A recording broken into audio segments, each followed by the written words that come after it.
Hey, Jonathan. Hey, how are you? Yeah, I'm fine. You? I'm good. Okay, so let me just adjust my camera. Mm-hmm. If it's all good. Yep. Okay, so I think people are joining, which is good. So thanks so much for attending the call and thank you My for pleasure. accepting our offer, Jonathan. Mm-hmm. Thanks for having me. Yeah, anytime. It's a pleasure for us. So I think we can start. And for those who do not know who Jonathan is, so he's the owner of the Coffee Ad Astra blog and also the author of the Physics of Filter Coffee book. And you may also know him actually from his researchers on astrophysics, and he's also a adjunct professor, right, in University Right. of Montreal. Right. Okay, so I have several questions for you, Jonathan. I collected them all from the audience, but first of all, I would like to start with I mean, I introduced you, but anyways, who is Jonathan Gagne, and how did you start brewing coffee, or how does your relationship started with coffee? Yeah, sure. Actually, I'm trying to recall when I had my first cup of coffee. It was probably when I was like Yeah. 14 or 15. I had a really bad cup of espresso that a friend made, like for laughs, because it was from an old and dirty machine. So that was probably the first experience I had with coffee. So Yeah. I wasn't immediately interested, but I guess I just slowly got interested, probably as I was starting to study physics. Um, I Mm-hmm. started to go work at coffee shops on my laptop, and I happened to taste some really good coffee because we had some pretty good coffee shops in Montreal. One of them Mm-hmm. was called Le Couteau, but it's closed now. I had like a really Mm-hmm. good latte there, and I remember thinking, "Oh wow, I had no idea this could taste this good." And it just started slowly having good coffee again and again. And then I Mm-hmm. started wanting to make some at home, and so I started brewing V60s and things like that. Yep. It's really when I started traveling a lot that I wanted a V60, Mm-hmm. especially when I traveled to telescopes for my work because Mm-hmm. there was really nothing there. You're on the top of a mountain, and there's only really, really bad coffee typically at the telescopes. Yeah. So that was the first time I really like bought a hand grinder, V60, and all of the kit was Yeah. to bring in a telescope. And so I And just you got started. addicted. Yeah, slowly. It took a couple of years before I started being really into it. Mm-hmm. And yeah, it's I then moved in Washington, D.C., and I used to Mm-hmm. drink coffee without thinking too much about it there. I wasn't too happy with the repeatability of my cups, but I didn't think too much Yep. about it. Like from one day to the next, sometimes the coffee was great, sometimes Mm-hmm. it was not great, and I had no idea why, but I was focused on other things. And when I Mm-hmm. moved back in Montreal, then all of a sudden, all of my coffee was really bad. And it took me a while to realize it was because of tap water in Montreal. It has a really high level of alkalinity, and that really mutes the Yeah. acidity. So this is when I really started digging into, okay, now I'm tired of like having bad cups, what's going on? And Mm-hmm. that's when I found Scott Rao's books and started reading them Yeah. and started really trying to apply the scientific method to improving everything. So the first reason why I really wanted to like apply the scientific method after fixing the water was really to Mm-hmm. always get the same cup of coffee from one time to the next, which is Mm-hmm. really hard. And you know, sometimes your coffee all of a sudden tastes bad and you have no idea why. Yes. It's a kind of things that prompted me to really think deeply Mm-hmm. about it. Yeah, if you know, we also had Scott Reo as our guest. I think last year, Mm. similar time in December. I think it was Okay. like 26th or 27th of December. We had Oh, I Scott think Reo I here saw on this. Kahve Yeah. Masasi. Mm. Yeah, yeah, yeah. Today we have the 76th episode of Kahve Masasi actually. So Mm. we are happy to have you here. So as we deep dive in coffee, so I mean, I had a lot of questions here, but first I want you to tell your approach on brewing coffee. I mean, what does a good coffee mean for you? Is it just about extraction yield and TDS, the numbers, or your test buds, or No, both? it's not just about numbers. So Yeah. my ultimate goal is something that I'm really looking for the types of flavor that are juicy. Hmm. So a lot of acidity with a lot of sweetness usually. So I'm really a fan Hmm. of Kenyan coffees. Although you Hmm. probably realize that in the past years there's been some quality struggles with the Kenyan coffees, but they're Yes. the kinds of coffees that I really enjoy. And Hmm. but I'm a fan of really many different origins. It's really the taste profiles that are complex and fruity. I really enjoy this, Hmm. especially when it's syrupy and juicy. For me, it's like a Hmm. good cup of wine. So this is the Hmm. kind of thing that I'm really striving for. But Hmm. then measuring numbers like extraction yield and TDS, that's very useful to me to navigate brew recipes, to make Hmm. experiments, and to understand what is going on, how Hmm. changing something affects the coffee.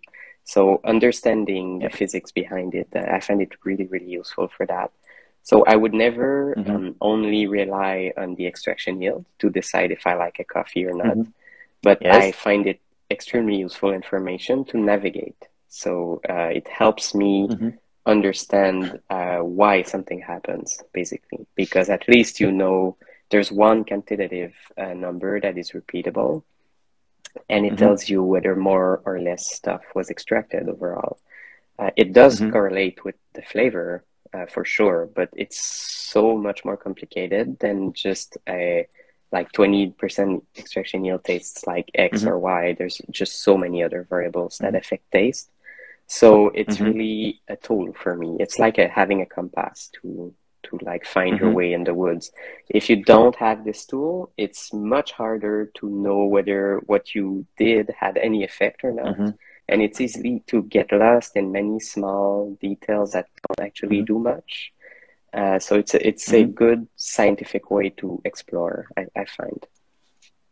Yeah, it's like an experimental approach. So, by the way, I am also an aerospace engineer, so I Oh, know great. what you're yeah, so I I know think you what told you're me, but I talking forgot about. about it.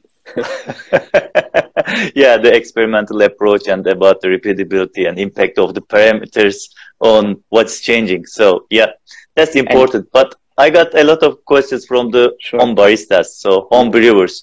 So they ask me, I mean, when you get a new coffee, how do you start and how do you define the parameters? I mean, what do you Hmm. check? The processing method or I don't know, the origin, the density. So how do you start when you get a new coffee?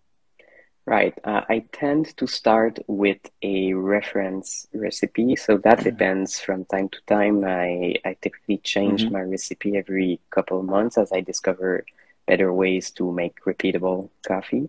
But basically, when I used to do a lot of V60s, for example, I would always start with the same grind size, the same recipe, the same water temperature, Hmm. and then I would adjust based on taste and extraction yield and whether it Hmm. clogs or not. Um, so ideally, maybe we could like look at the density or something like that and predict the grind size, like how Yes. much you need to shift it. But that's Hmm. extremely hard. It would depend not only on the density, I suspect. Hmm. There are a couple of variables that I suspect would play a role. There's like the hardness at the surface of the bean, there's the Hmm. density, and probably bean size are really important factors. So Hmm. actually building a library to translate these parameters into what is the shift for your particular grinder would be an extreme Hmm. amount of work. It might be possible someday, but in the meantime, really the best way is like just empirical. You try it and you see what happens. And Yeah. all the scientific tools actually help me navigate like how much I need to change or in what Hmm. direction. So, for example, by looking at the change in extraction yield, as I change the grind size, it might tell me something about, oh, you went way too coarse. But taste is still a really good way to do this. It's just less repeatable, and it depends on your mood and everything. So I always try to taste before I look at the extraction yield number, not to be affected by it. And I don't necessarily look at all the information on a bag before I taste it. I try to make, in the same way as I don't look at the extraction yield before I taste it. So I obviously have a vague idea of like the country or something because it's on the bag, but I try to first make myself an idea of like what it tastes like and what I like about it, and then I look at like processing altitude, etc., and tasting notes. I really like to read roasters' tasting notes and compare with what I'm tasting in real time. But I try to read them after having tasted the coffee, not to be too influenced by it. Blind testing. Yes, and there are some correlations, like altitude tends to correlate with higher extracting coffees, and sometimes a higher quality green or coffee that lasts longer for preservation. There are some things you can gather from looking at the information on the bag, but it's so complex that I almost don't rely on varietals and the processing that much. I mean, there are some obvious differences between most naturals and wash coffees, but you can take a single variety of coffee and it can be amazing or really bad for almost every variety. So exactly, it's still interesting to see the range of the possible flavors, and for sure there are some categories of taste that geisha is more typical of geisha, for example, or it's more typical of bourbon. But it's coupled with also the different processing methods and the different countries and how they farm differently. So it's so complicated that you really can't look at a variety and say, oh, use this temperature for this variety. It's not as simple as that. So what about water? I mean, I have many questions on that topic too, but what's your preferred water? Or, I mean, if you want to brew a coffee, do you change water or do you use a fixed water for every pour over? I always try to use a fixed water because it would be too easy to start modulating the water for every coffee and get lost in yet another parameter that is pretty impractical to control first.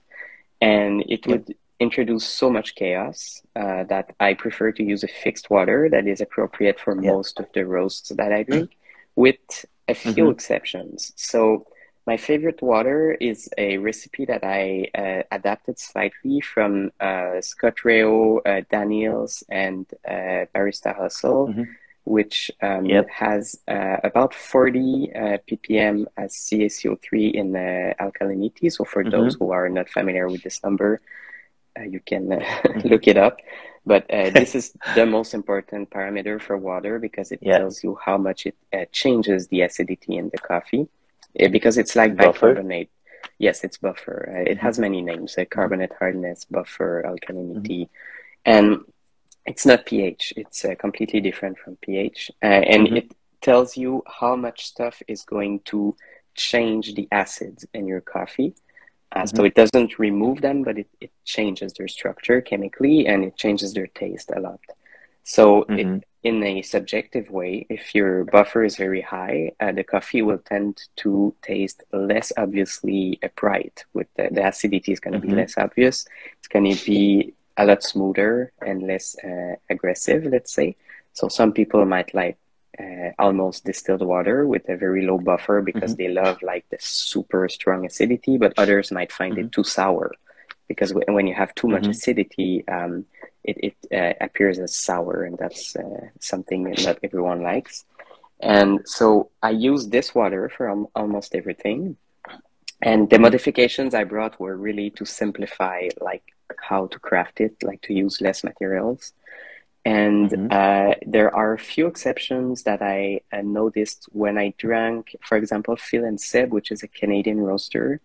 I recommended a half what I use as the buffer, so 20 ppm as CaCO3. And they roast a bit darker than what I'm used to drink. And at first, I wasn't too much of a fan of the roast profile because it's not that it was not skillfully roasted, but it was darker than what I'm used to. So I tried their water recipe, and I noticed it reduced some of the perception of roastiness that I had by using half of the buffer. So there are a few exceptions like that where I might reduce the buffer. And to simplify my life, what I would do when I was brewing for Seb, for example, would be to fill half the kettle with my water and then fill half of the kettle with distilled water just to reduce the buffer. It's not ideal because you also reduce the mineral content, but it's a quick way to get to control the most important parameter, which is the buffer. So I tend otherwise to use always the same water, even for espresso. Yeah, that makes total sense. So if you have 2 kettles at home, so you may give it a try. So the next question is, actually this is something I really want to know too. You know, some people think extraction is directly proportional with the coffee surface area. So you may get, you know, same coffee surface area by grinding 5 grams of espresso or 15 grams of French press size. So both are same coffee surface area, but the extraction is totally different. So what's changing here? So is it directly proportional with the coffee surface area, what you extract or what you get?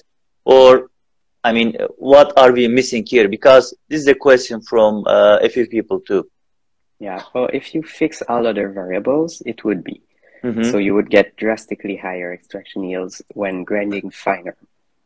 But that is true if you have the same amount of water that sees the same amount of coffee surface in each case. And if you have the same brew time, for example, if you brew for an extremely long time, like there will be other problems if you did that, but if you brew for like 20 hours or something at very high temperature, the differences would probably start to be zero between the two. You would get the same extraction yield. It's just that with more surface area, everything happens faster. It's a bit like hot water. There's a big comparison that can be made between water temperature and grind size. So there's grinding finer is a lot like using hotter water, except that grinding finer will also affect how the water flows through the coffee when you do percolation. And this is where issues can start happening. If you grind too fine, you might clog your filter, for example, and water might flow always through the same path after the filter is clogged, and then you can get pockets of coffee that don't see as much water as the rest.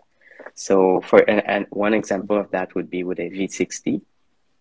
If everything starts clogging, water will start to really flow outside of around the coffee bed. More bypass. Yes, you will have a lot more bypass. So you will be extracting the edges, but not the center of the coffee. And for a reason that is not 100% elucidated for me, you get also a lot more astringency subjectively. And I suspect that there is some compounds that are chemically large that get attached to the surface of coffee particles and that don't really diffuse well in a immersion, for example. But if you have a lot of flowing water, you can like drag it from the particles and send it to the beverage. One of the reasons I suspect this is true is that even if you have a very long aeropress steep, where all of the water is saturated with the coffee solids, you could still get more astringent brews if you press super hard and clog the filter. And I think this is because it's not filtering well these compounds that are probably large. Whereas if you press very gently with the same kind of TDS, you could get a much less astringent brew.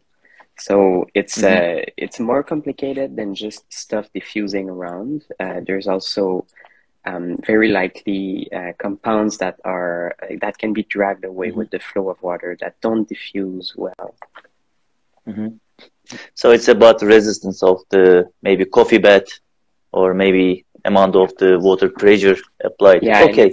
The So resistance of coffee bed is a complex thing also because yeah. the finest particles can move around, they can flow down, they can clog the filter. So it's not as simple as predicting a resistance from an average grind size, for example.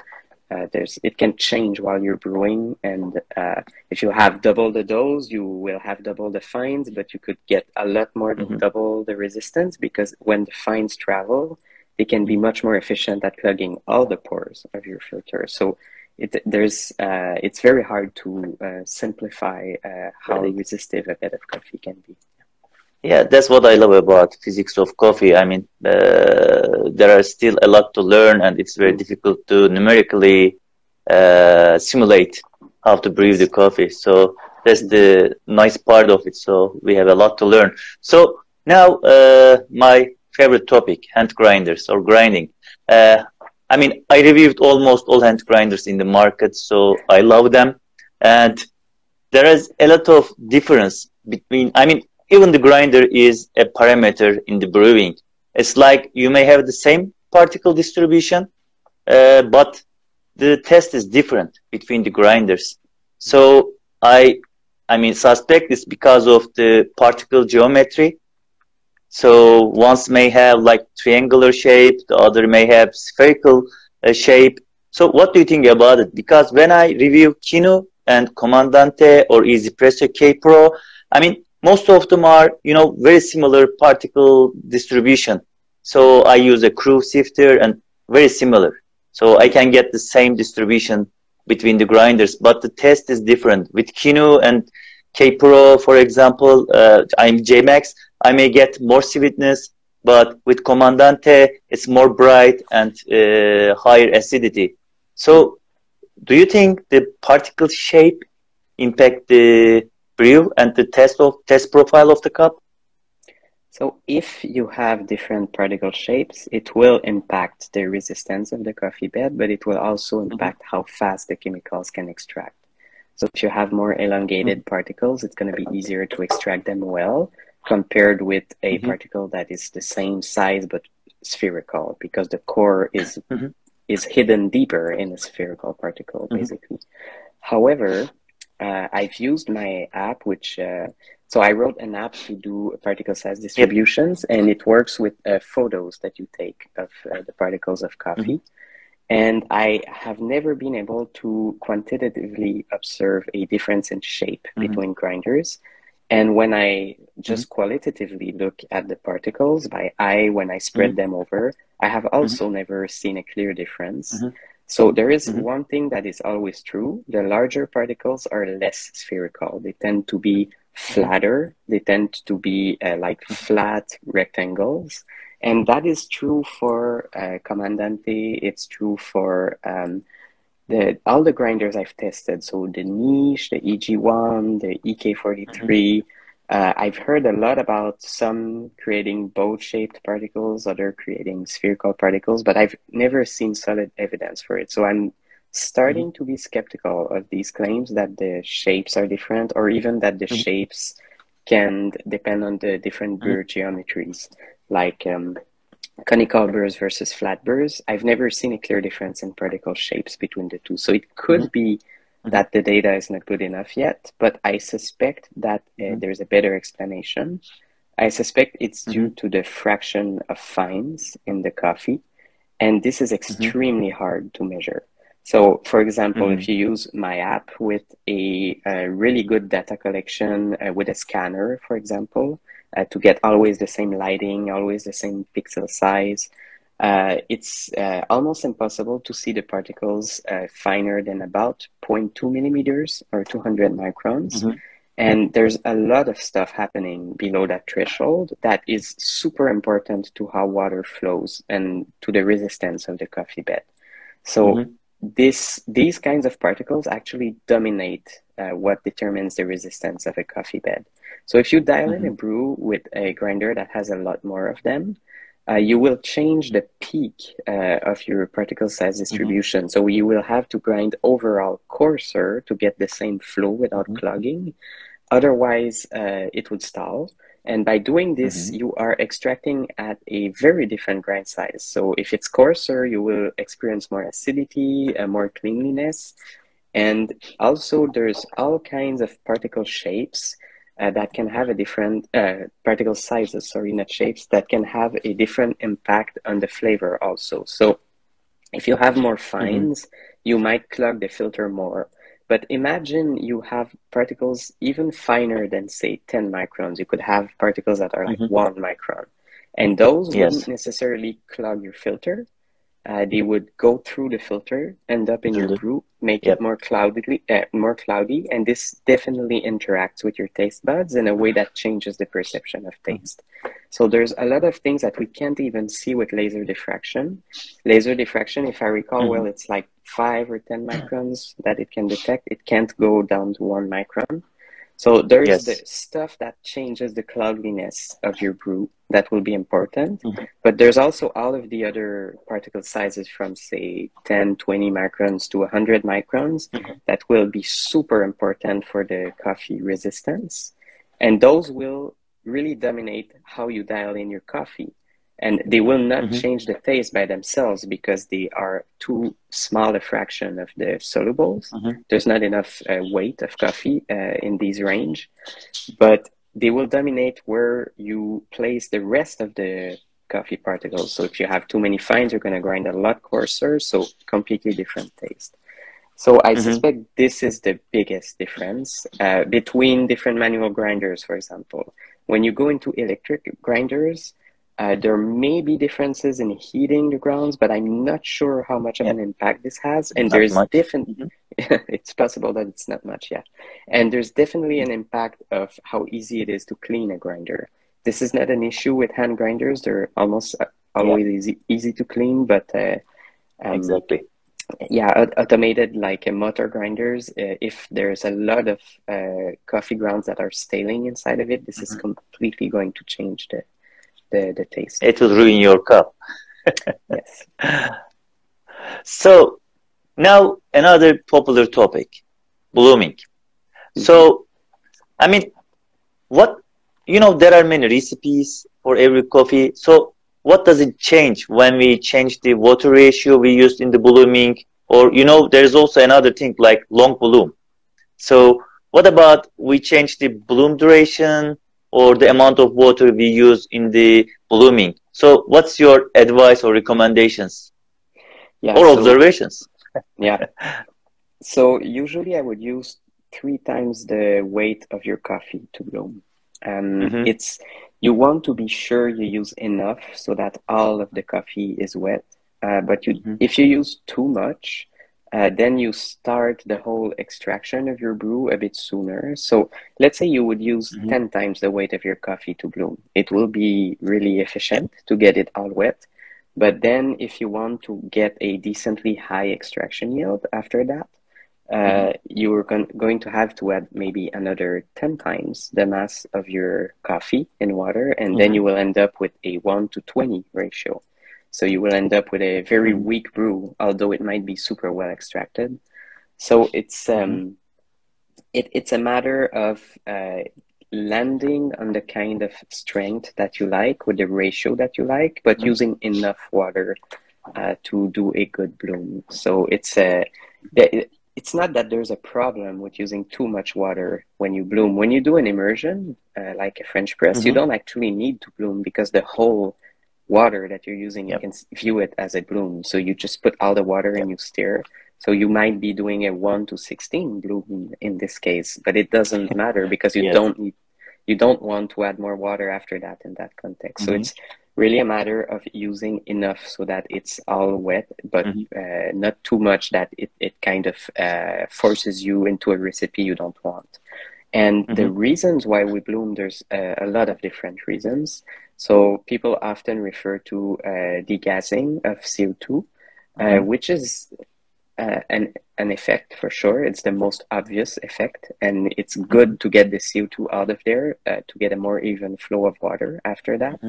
But I don't think it's the most direct effect. I think the most important effect, which is kind of related a little bit, is how what fraction of the coffee particles are completely filled with water. I think that's a much more important thing to think about.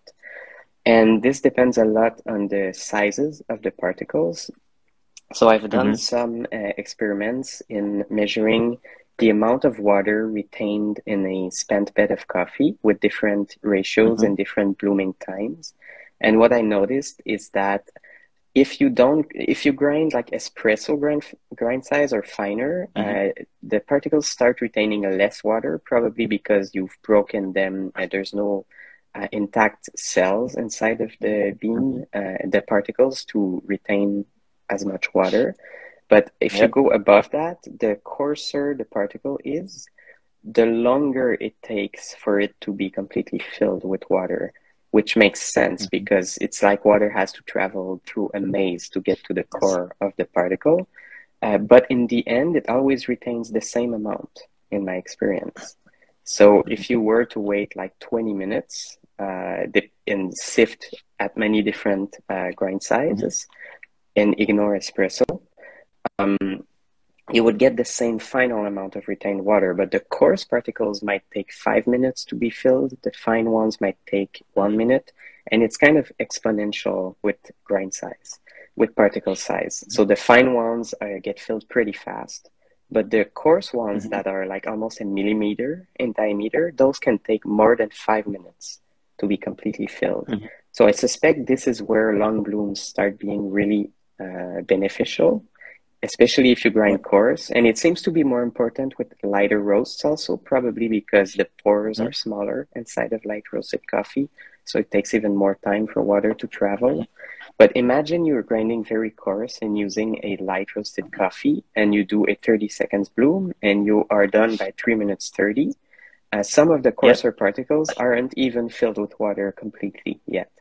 So those will contribute on average a taste that seems more acidic, less sweet, because those are the faster diffusing compounds that you will be getting out of these particles. But the cores of these particles will probably be dry still.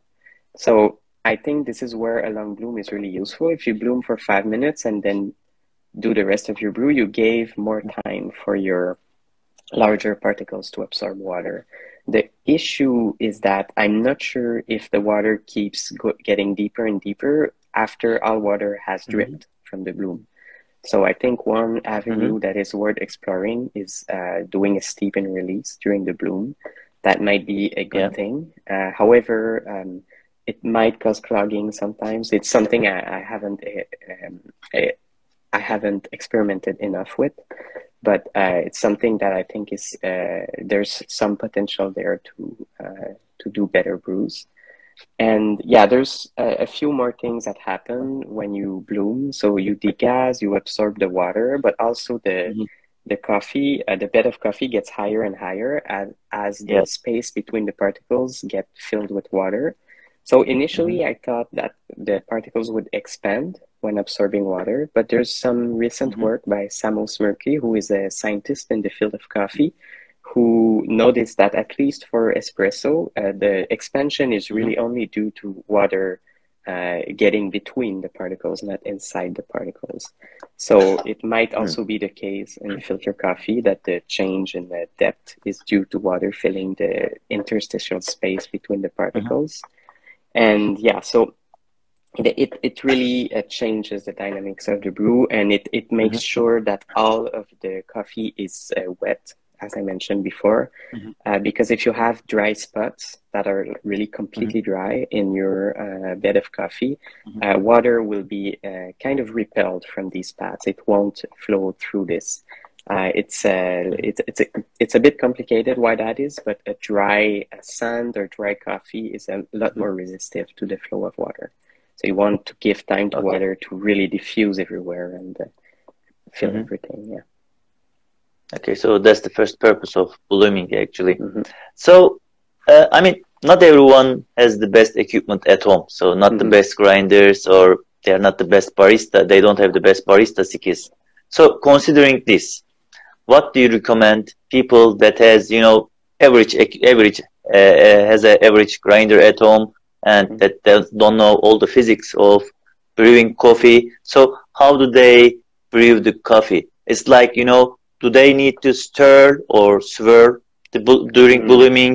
Do they need to use like single pour or double pour or, you know, 4 or 5 pours or grind finer, coarser? What are your recommendations on this topic? Because, I mean, okay, we have the good equipment maybe, so we have a good particle size distribution and all, and we know, but most of the people do not have this, and they ask this question: how can we brew better coffee at home with the equipment we have? So in my experience, if you're doing pour overs with not so great grinders, it's always good to grind a bit coarser. So always err on the coarse side of things. Definitely try a longer bloom and see if that helps. How many pours? In my mind, would depend most on the type of dripper you're using and the type of dose also you're using. If you're using a very insulating dripper, like for example, the Stag is a pretty well insulating dripper because it has a double wall with a vacuum inside, which is even more insulating than plastic. So if you're using the Stag, for example, it would be worth trying to do more pours because you will add you will give more time to the water to flow out and then add clean water after, and this will get more solubles out of the coffee faster. Basically, you can think of it this way. There are some solubles that will be retained in the coffee at the end that you will not get in your cup, and if what gets retained in there is cleaner water, then you had more in your cup.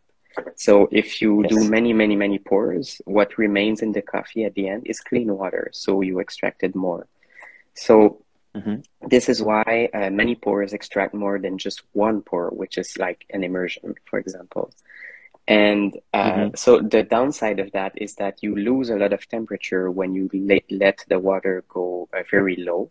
Especially if the coffee grounds are exposed to air, then it gets more efficiently cooled down because the water acts as like a protection layer, and it has a lot of thermal mass. So the temperature of water is harder to move around, whereas the coffee is easier to move around. So if the water gets below the coffee, you're going to lose a lot of temperature very fast.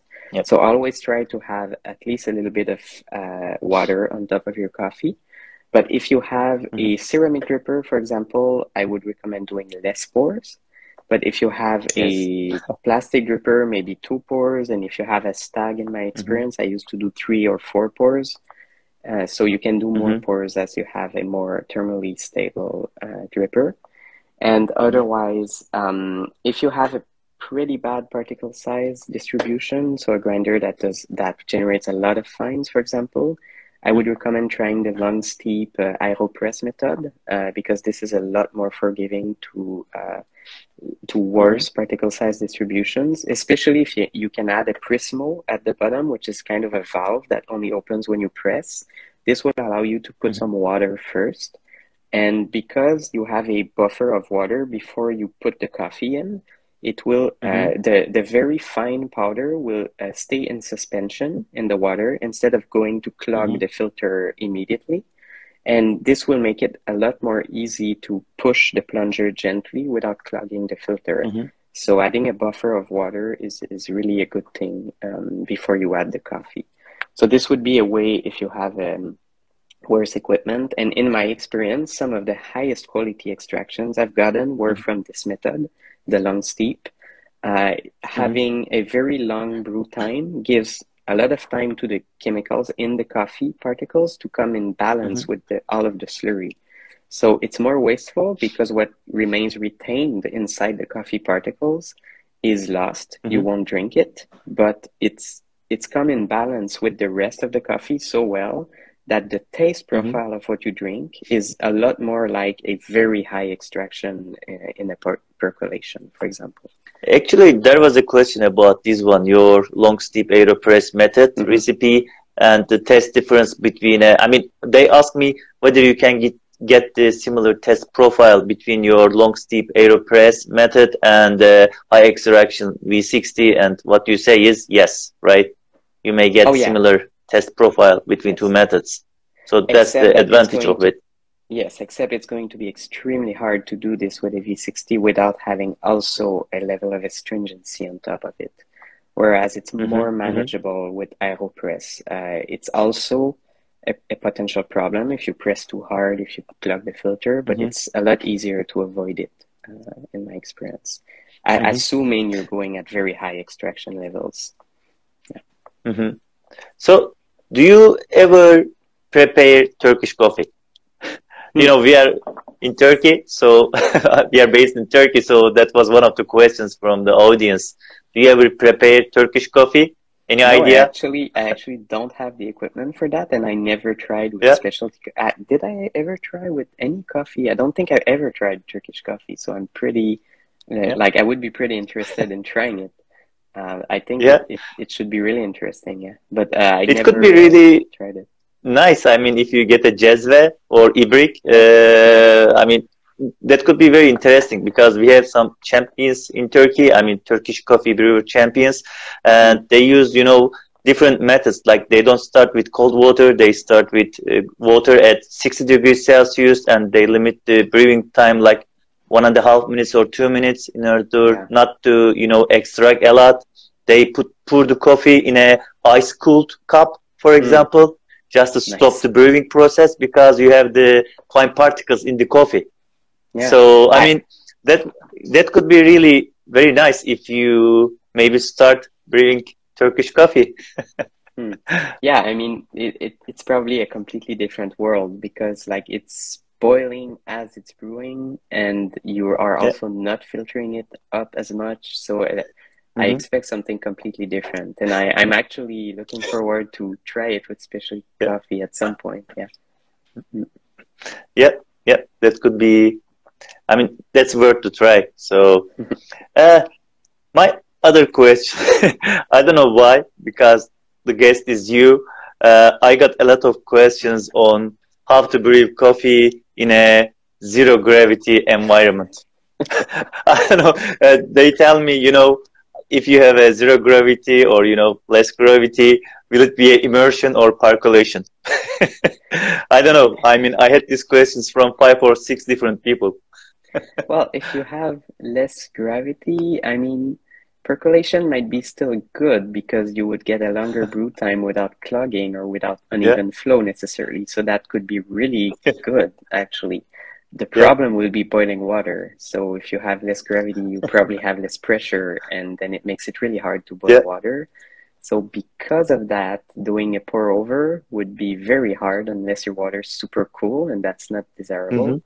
So only because of the water temperature, I would err on the side of immersion and trying to find a way to get the most temperature in your slurry, the best insulation possible, and maybe even using pressure, like a pressure cooker, maybe. But yeah, it's even if you have an extremely good insulator as a dripper, like the stack, for example, you always have some water that is exposed to air and it's going to evaporate. And evaporation is super efficient at cooling down the slurry. So it's going to be really hard to have a good temperature if you have less gravity. That would be my guess, but who knows? Coffee is good at surprising you. Like you make predictions and then you try it and then something you had never thought about happens. I have a few questions only. So, I mean, as you know, paper filters are also, I mean, they became a parameter in the coffee brewing, which I don't like. I don't like to increase the number of parameters, but, you know, paper filters are one of them now. So, what are the new trends in coffee brewing? So, I mean, what do you think about where can we expect the innovation on coffee brewing? The equipment, the brewers, the papers, filters? I mean, what do you see? Well, so the filters, their role is just to filter well and not clog and not impart a bad taste to the coffee. So this is pretty much sold for some kinds of filters. So they're also, you want them to be always the same, obviously. Like there's this infamous example with the Rio filters that became completely different all at once. Yes. But basically what you want is to have a filter that is thick, that allows a lot of water to flow through and that doesn't clog. So I don't think this is where we will get the biggest innovations. I think there is still space to get really good innovations in the drippers. So we have some pretty good advances that happened lately with Tricolate and Next Level. Drippers that don't allow for bypass, and also some weird recipes with aeropress as a gravity dripper, for example. Yes. I think it's a good thing to not have bypass. It gives you a lot more control. But then you need to find a way to also not get clogging and get even flow and get a good bloom. So I think something like a Tricolate that has a flow valve or something like that might be really good. So I think there will be some improvements there. And obviously grinders will improve still, I'm pretty sure. Yeah. For some things that seem stupid, like being easy to clean, or I've heard there are some grinders that now do double grinding while removing chaff between the two grinding stages. I think this is pretty interesting. I'm curious to see what it's from. I am not a barista. I think Mickey, right? Oh, that's possible. It's from. I recall. Yeah. The one I saw, I think, was different, but I'm not sure. I don't recall the company name. But there's one thing I noticed recently when I was looking at particles with the Grind Size app using a much higher resolution scanner. And I noticed that with the EG1, the grinder that I'm using, it has burrs made by SSP that are really made to minimize the amount of fines. And you can really tell when you spread coffee on the scanner between your fingers. If you do it with Comandante or Niche, for example, your fingers become brown and full of sticky coffee after just a few pinches. And you can do this with EG1 and SSP with the same average particle size for like a lot of samples, and your fingers are still clean. There's like almost no powder. So subjectively, even if I don't see the less than 100 micron particles, I know that there's way less powder. But then when looking at the very high resolution images, I noticed that some of the powder that is there, which sticks to the larger particles, is actually much lighter in color and looks like chaff that is ground up. So it's possible that the true amount of fines that this grinder generates is even lower than I expected. But on top of that, you have some ground up chaff mixed in. And chaff, maybe it tastes bad. Apparently it does, but I haven't done enough experiments to be sure by myself. However, I know it can clog a filter. So if you just sprinkle chaff on a paper filter and try to get water through, especially if you grind the chaff, you will see that it can clog a paper very well.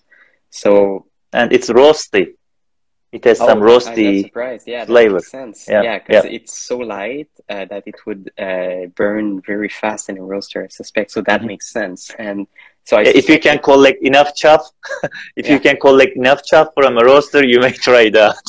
I'm sure it's not good. And these grinders that remove the chaff might improve taste directly because there's no chaff. But I suspect they will behave a lot like low fines grinders in the sense that they remove the ground up chaff that is responsible for some clogging. So I suspect they will be really good for even flow.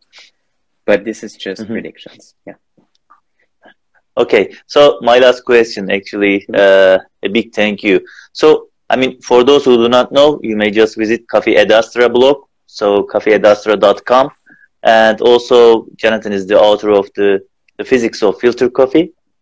So I want to talk about those two topics. What do we need to expect from your blog and from your book? I mean, are you working on new books or are you working on new articles for the Coffee Ad Astra? So what should we expect in the near future from you? What are your new experiments? Yeah, good question. So I'm working a lot more with Espresso since the book is finished, the book and filter. Great. And so I'm gathering a lot of experiments about espresso, and maybe in the future I'll write a book on espresso. It's in my possible plans. That's amazing. But I don't want to make promises also because it's a really big topic that I feel like I've explored only 10% of. So I'm really not comfortable starting to write a book right now because there's too many things that are open to me, like open questions. So I have a lot of gear, espresso gear that I am testing currently. I'm going to try the difference between using a puck press or a manual temper in repeatable shots. There's like the porker press, this tool which has a lot of spikes. What does it do? Different paper filters with different resistances. So I stocked up on a lot of different Wattman filters. Recently, I realized that the diameter of the Wattman filter is super important. Previously, I used filters that were a bit too wide and they crept up along the wall a little. And this impacted bypass a lot more than I suspected, which is actually retrospectively makes sense because there's pressure. So it should be even worse than in the case of filter coffee. So I now have Wattman filters at the appropriate size. So I have a suspicion that the more resistive ones will be good for a more even flow, but I'm still testing that. I'm also doing some tests with particle size distributions. I want to try using a higher resolution scanner to see if I can break the barrier of 100 or 200 microns and see finer stuff. This will be a challenge, but yeah, and I'm hoping to do also find a collaboration to measure particle size distributions with laser diffraction because it's so much easier when you have access to one. It's just a lot easier to measure a lot of samples and get good data down to like a few microns. So those are all avenues I want to explore next. So where they can buy your book, Jonathan? That was another question. Yeah, so right now... because I know it was sold out. So is it now available? Well, it almost went sold out, but I don't think it went completely sold out. We were like a couple of days from going sold out, but we received the second delivery just on time. It's on Scott Rao's website. So if you order it in America, it will be shipped from America. But if you order it from Europe, it's shipped from Europe. So you should have a look at how much the shipping is on the Scott Rao's website. And it got cheaper. The shipping got cheaper recently, so it's good to check again if it was expensive for you. And if it's too expensive for you, you can try to look at local roasters. There are some roasters that buy in bulk, and you can always DM me or Scott Rao to ask them if someone in your city ordered a bunch of books. And it will also eventually become available on Amazon. I'm not sure if it will be only Amazon.com or the other ones also. I'm not sure. But for now, it's only on Scott Rao's website or whoever placed a bulk order. So thanks so much, Jonathan, for being our guest today on Kahve Masasi's 76th episode. So we have been talking about coffee for the last 76 weeks, every week by having guests like you, Scott Rao, or local guests. So we are very happy to have you here, Jonathan. It was very nice chat. We learned a lot from you again. And thanks so much being our guest. So what do you want to say to coffee lovers? Well, just thanks for having me. That was really fun. I always enjoy talking about this. So you're always welcome to invite me again. Thanks. Thank you so much, Jonathan. So, and Merry Christmas and Happy New Year. Thanks, you too. You too. Bye.